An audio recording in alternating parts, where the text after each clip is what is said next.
நல்ல பெரிய பெரிய போஸ்டர் அடிச்சாச்சு. சரிங்க சார். எல்லா இடத்துலயும் பேனர் வைக்க சொல்லியாச்சு. பசங்க விடியறதுக்குள்ளார எல்லா ஏற்பாடையும் பண்ணிடுவாங்க. தலைவர் எந்த ஏரியாவுக்கு எப்ப போறாங்கிறது மட்டும் எனக்கு கொஞ்சம் சொல்லிருங்க. அப்புறம் அண்ணே, நீங்க ஒண்ணும் கவலைப்படாதீங்க. தலைவர் கரெக்டா உங்க ஏரியாவுக்கு வந்து சேர்ந்துரும். அந்த தம்பிகிட்டே சொல்லிருக்கேன். Excuse me. யாருங்க? என்ன விஷயம்? நாங்க மினிஸ்டரை பார்க்கணும். அப்பாயின்மெண்ட் இருக்கா? அப்பாயின்மெண்ட் இல்ல. இல்லன்னா எப்படிமா? சார் பார்க்கணும்னா பார்க்கணும் சார். என்ன எதுக்கு பார்க்கணும்? சார் மினிஸ்டரை பார்க்கணும்னு சொல்லிட்டு இருக்கேன். நீங்க என்ன சவுண்ட் குடுக்குற? நான் எங்க சார் சவுண்ட் கொடுத்துட்டு இருக்கேன்? நீங்க தான் இப்ப கத்திக்கிட்டு இருக்கீங்க. பார்க்க மினிஸ்டரை முடியாதுமா? பார்க்கணும்னு தானே சொன்னேன். சார் ப்ளீஸ் ஒரு வார்த்தை சொல்லுங்க. பார்க்க முடியாது. ஏன் முடியாது? என்ன அது? அப்பாயின்மெண்ட் உங்ககிட்ட இல்ல. பார்க்க முடியாது. ஐயோ வணக்கங்க. வணக்கண்ணே. என்னையா எங்க சத்தம்? ஒரே தகராறு பண்றாங்கண்ணே. பொம்பளைங்க தகராறு பண்றாங்களா? போயா.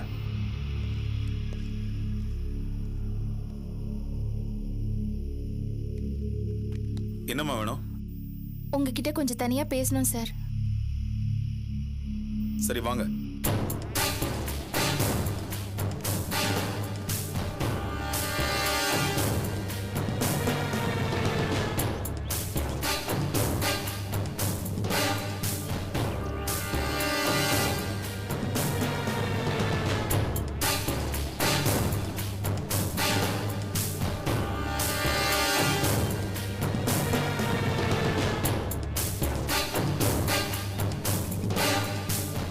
அபி இல்ல நீ என்ன தேடி வந்திருக்க?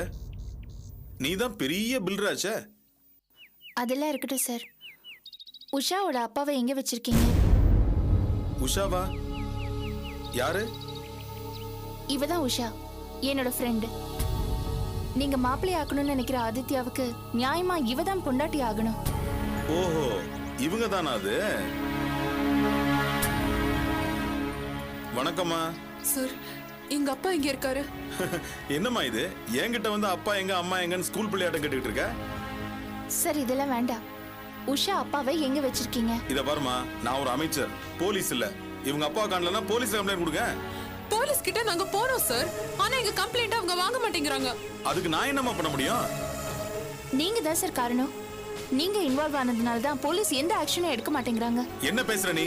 நான் எதுக்கு இவங்க அப்பா ஒளிச்சு வைக்கணும்? காரணம் இருக்கு சார். இவ அப்பா உங்க வீட்டுக்கு வந்து இவளோட விஷயமா பேசும்போது நீங்க ஆதித்யாவோட அம்மா எல்லாருமே அவரை கேவலமா பேசிருக்கீங்க. உச்சகட்டமா அவரோட கழுத்தை பிடிச்சு வெளியில தள்ளி தொலைச்சிருவேன்னு மிரட்டி இருக்கீங்க. நான் ஏன் உங்க அப்பா மிரட்ட போறேன்? ஏன்னா அவரு உங்ககிட்ட அவரோட நியாயத்தை சத்தமா பேசிருக்காரு. அது உங்களுக்கு பிடிக்கல. இந்த பாருமா, டெய்லி தெருவுக்கு 4 மீட்டிங் போட்டு தமிழ்நாடு பூரா என்ன திட்டுறான். அவங்களே நான் ஒண்ணும் செய்யறது இல்ல. இவங்க அப்பா போய் சார் சும்மா நடிக்காதீங்க. எங்க அப்பாவை நீங்க எங்க ஒளிச்சு வச்சிருக்கீங்க? இந்த பாரு, கோவம் வந்துடும் அப்புறம் எனக்கு. சும்மா சொன்னதே சொல்லிக்கிட்டு. இப்ப என்ன வேணும் உங்களுக்கு? இவ அப்பாவை நாங்க உடனே பார்க்கணும்.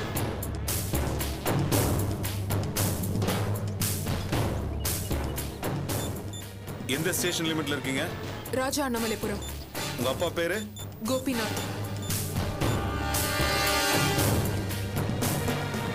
ஹலோ, நான் சங்கரபாண்டியன் பேசுறேன். அமைச்சர் பேசுறேன்யா.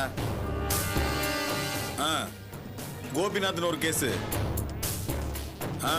அதான். ஓகே சரி, நான் பாத்துக்கிறேன். பையா போன உங்க அப்பா வீட்டுல இருப்பாரு, போய் பாரு. எனக்கு போய் சொல்லி கஞ்சா கேஸ்ல அவரை போலீஸ் கூட்டிட்டு போனோம். அத போலீஸ்ல போய் கேளு. நீங்க சொல்லாம எப்படிங்க அவங்க கூட்டிட்டு போவாங்க? ஏய் போ. உஷா வா போலாம். வா போலாம்.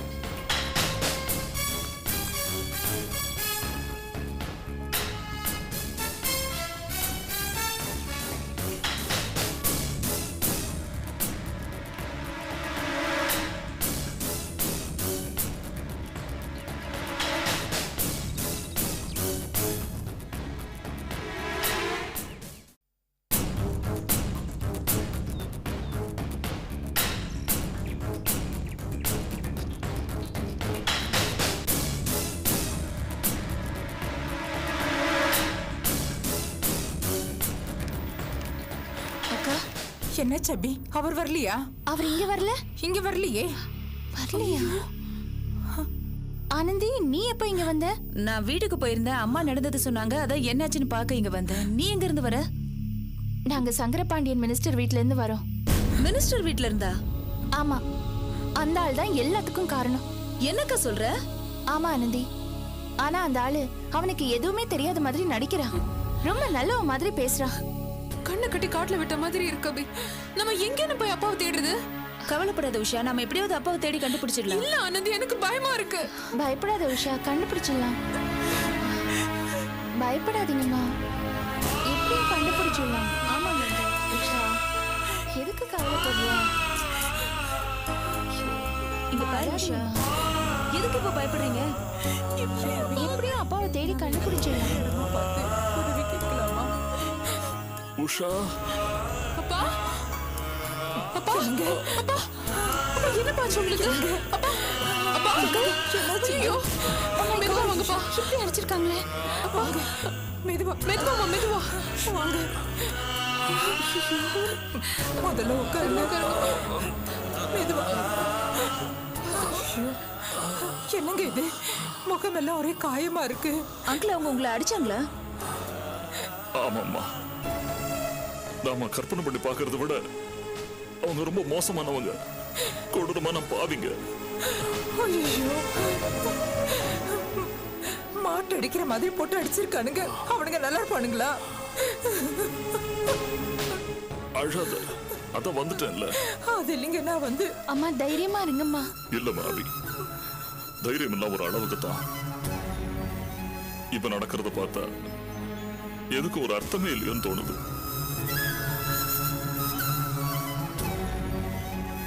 அவங்க பெரிய காட்டு மிராண்டிகளா இருக்காங்கம்மா. நம்மள ஊரை விட்டு போக சொல்லி எச்சரிக்கை பண்ணி அனுப்பியிருக்காங்க. அங்கிள், அவங்க யார் அப்படி சொல்றதுக்கு? ஆனந்தி, வேண்டாம்மா, அவங்க சொல்றது இருக்கட்டும். நாங்க போயிடுறது நல்லதுதான்னு எனக்கே தோணுது. உஷாவையும் இவளையும் என்னையும் பலி கொடுக்கறத விட பேசாம போயிடுறோம்மா. உஷாவோட வாழ்க்கையை விட அவ உயிர் முக்கியம் தோணுதும்மா. நீங்க எதுக்கு அங்கிள் போகணும்? ஒருத்தர் இப்படி மிரட்டி அனுப்பிட முடியும்னா அப்புறம் அவங்க ஆட ஆரம்பிச்சிருவாங்க. திரும்ப எதிர்த்து நிக்கணும். அதுக்கான பலம் நம்ம கிட்ட எங்கம்மா இருக்கு? அவங்க கிட்ட எல்லாமே இருக்கு. அதிகாரம் இருக்கு, ஆள் பலம் இருக்கு, பணம் வச்சிருக்காங்க. ஆனா நாம, நம்ம கிட்ட நியாயம் இருக்கு அங்கிள். அதை எடுத்து சொல்ல பத்திரிகை இருக்கு. பத்திரிகை பலத்தை வச்சு அவனோட மோதி பாத்துக்கலாம்.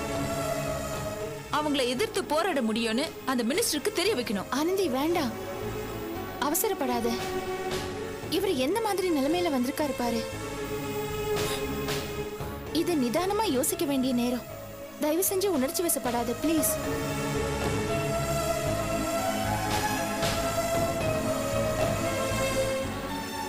இது வரைக்கும் சண்டை, அடி, அவமானம் மட்டும்தான் இருந்துச்சு. அது கூட எனக்கு பெருசா படல. முதல்ல ஏதாவது உயிரிழப்பு நடந்துடுமோன்னு எனக்கு பயமா இருக்குமா.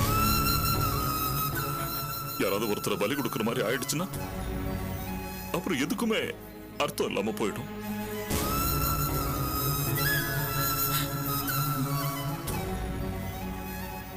உஷா உயிரோட இருக்கணும், எனக்கு அது போதும்.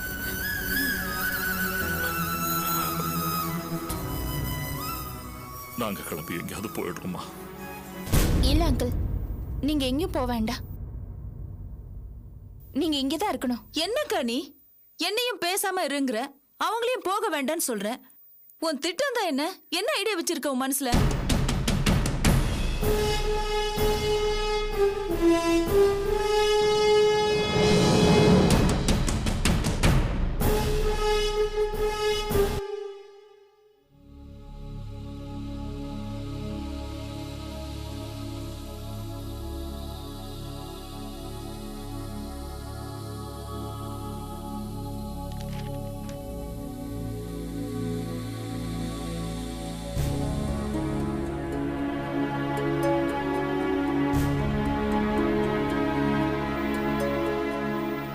ஆர்த்தி,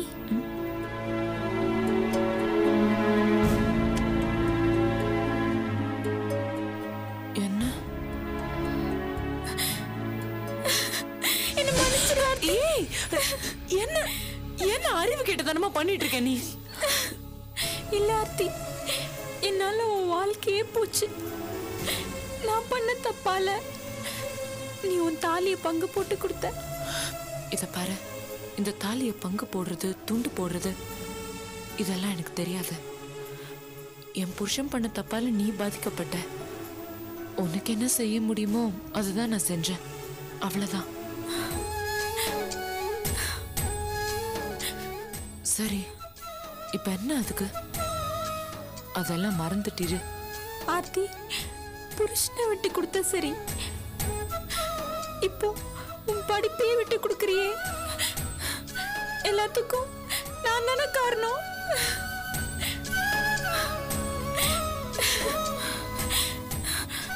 ஆர்த்தி, நான் உன்னை சொல்றேன், நீ கேட்கணும். நீ படிப்பு மேல எவ்வளவு அக்கறை வச்சிருந்தேன்னு எனக்கு நல்லா தெரியும். நான் படிக்காத தத்தியா இருந்தாலும் உன்னோட ஆர்வத்தை என்னால புரிஞ்சுக்க முடிஞ்சது. நீ படிக்கணும் ஆர்த்தி, படிச்சு பெரிய ஆளா வரணும். நீ படிப்பை நிறுத்தாத. நான் 4 வீட்டுல 10 பாத்திரம் தேய்ச்சாவது உனக்கு காசு கொடுக்கறேன். நீ படி ஆர்த்தி. இத பாரு சுந்தரி, ஒரு விஷயத்த நீ நல்லா புரிஞ்சுக்க. நான் படிச்ச ஒரு நல்ல நிலைமைக்கு வர வரைக்கும் இந்த வீட்டோட நிலைமை தாங்காது. உன்னை கல்யாணம் பண்ணி வச்சதுனாலதான் இந்த வீட்டுக்கு பொருளாதார கஷ்டம் வந்துருச்சுன்னு சொல்ல முடியாது. இல்லைன்னா கூட நான் வேலைக்கு தான் போயிருக்கணும். இல்ல ஆர்த்தி, படிப்பு தான் உன் கனவுன்னு சொல்லுவியே. கனவு? இத பாரு, நாம நினைச்ச விஷயங்கள்லாம் எப்பவுமே நடக்கிறது இல்ல. நடக்கிற விஷயங்கள் கூட நாம நினைக்கிறதா இருக்கிறது இல்ல. இப்ப நான் இந்த வேலைக்கு போக போறேங்கிற முடிவை எடுத்தது கூட நானா எடுத்ததா நினைக்கல. அந்த கடவுள் எனக்கு காட்டின வழியாதான் நினைக்கிறேன். யார் கண்டா இந்த வேலைக்கு போய் அது மூலமா கூட நாளைக்கு நான் பெரிய ஆளா வரலாம் இல்லையா? இப்பெல்லாம் நான் நாளைய பத்தின விஷயங்கள் தான் நினைக்கிறேன். அதை தாண்டி யோசிக்கிறது இல்ல. எனக்கும் ராஜேஷ்க்கும் இப்படி ஒரு பந்தம் வரும்னு நான் நினைச்சு கூட பார்த்ததில்ல. எங்கேயோ பிறந்த நீயும் நானும் இப்படி ஒரு முக்கோண பிரச்சனையில மாட்டிக்குவோன்னு நான் நினைக்கவே இல்லை. இப்பெல்லாம் எல்லாத்தையுமே பாசிட்டிவா எடுத்துக்க ஆரம்பிச்சிட்டேன்.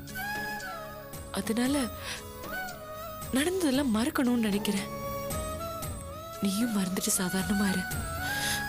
நான் வேலைக்கு போறத பத்தி நீ கவலைப்படாத.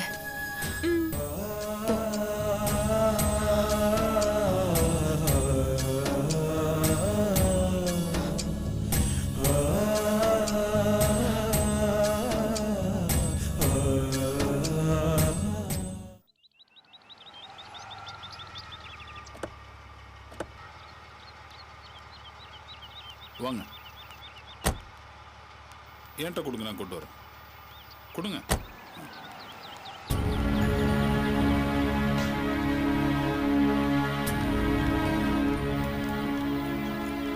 வாங்க அங்கிள். வாங்க.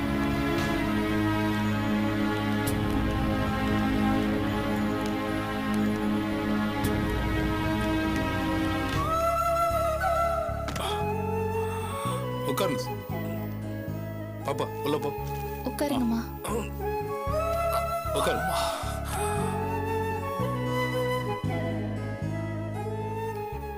சாந்தி எங்க? காஃபி இந்த வரேன்.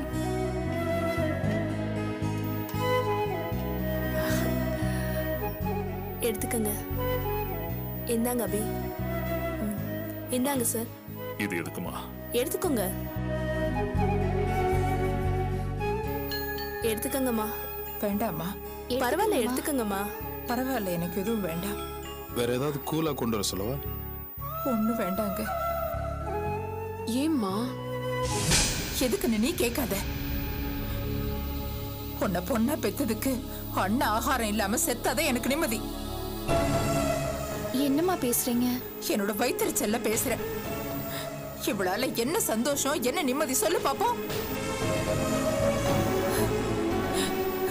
இவர் எப்பேற்பட்ட மனுஷன்? ஒரு புழு பூச்சிக்கு துரோகம் நினைச்சிருப்பாரா? புருஷன் இல்லாம பொட்ட புள்ளியோட ஒத்தையா நின்று எனக்கு வாழ்க்கை கொடுத்தது மட்டும்தான் இவர் செஞ்ச பாவம். இவருக்கு எவ்வளவு பெரிய தண்டனை வாங்கி கொடுத்துட்டாளே இவ. என்ன பேச்சு பேசுற நீ? பாருங்க, இப்ப கூட ஒரு வார்த்தை இவ்வளவு பேசினா பொறுக்க மாட்டேங்கிறாரு. போதும் போதுங்கிற அளவுக்கு பணம், கடல் மாதிரி வீடு, மரியாதை, நிம்மதியான குடும்பம்னு இருந்தவரு இப்படி திருட மாதிரி யாரோ ஒருத்தர் வீட்டுல ஒளிய வச்சுட்டாளே இவ. இதுக்காக நான் சந்தோஷப்படவா முடியும்?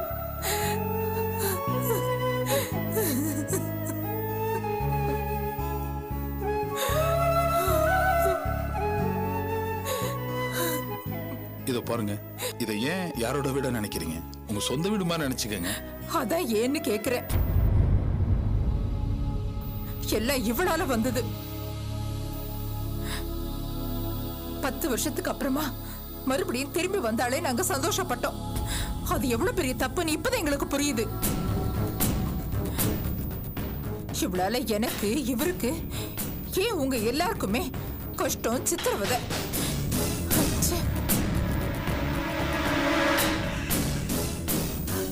இப்ப தோணுது, தொலைஞ்சவளாவே இருக்க கூடாதான்னு. எங்களுக்கு நிம்மதியாவது கொஞ்சம் மிஞ்சி இருக்கும். அம்மா, இப்படி எல்லாம் பேசாதீங்கம்மா. மனசு கொதிச்சு போயிருக்க அபி. என்னால தாங்க முடியல. என்ன வாழ்க்கை இது? அந்த வீட்டுல இருந்த ஆபத்துன்னு இங்க கூட்டிட்டு வந்திருக்கீங்க. இந்த இடமா உங்களுக்கு தெரிஞ்சிருச்சுன்னா இன்னும் எத்தனை இடத்துக்கு தான் மாறிட்டு இருக்க முடியும்?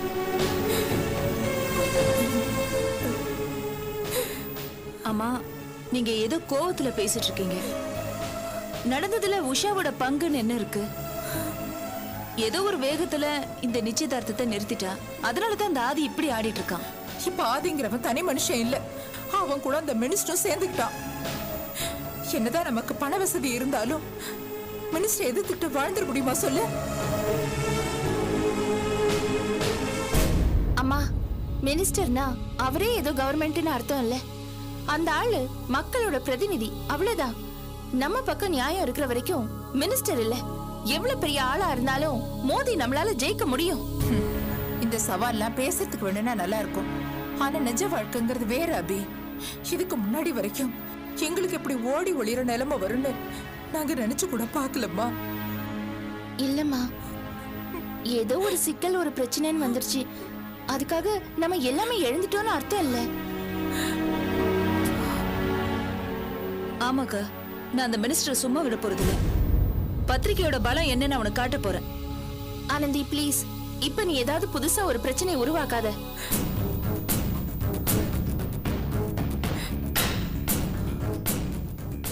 அம்மா, இது வரைக்கும் நான் போன பாதை வேற. இப்போ நான் வேற மாதிரி ஸ்டெப்ஸ் எடுக்க போறேன். எங்க தட்டினா எது விழும்னு யோசிச்சு பண்ண வேண்டிய காரியம் அது. இன்னைக்கு நமக்கு ஏற்பட்டிருக்கிற இந்த நிலைமை தற்காலிகம்தான். எல்லாருமே சந்தோஷப்படுற மாதிரி ஒரு நல்ல முடிவு சீக்கிரம் வரும். உஷாவோட வாழ்க்கையில ஒரு நல்லது நடக்கணும்னா இந்த சிரமங்களை நம்ம பொறுத்துதான் ஆகணும். உங்க வீட்டுக்காரோட மனைவியா இல்லாம உஷாவோட அம்மாவா இருந்து கொஞ்சம் யோசிச்சு பாருங்கம்மா, உங்களுக்கே புரியும்.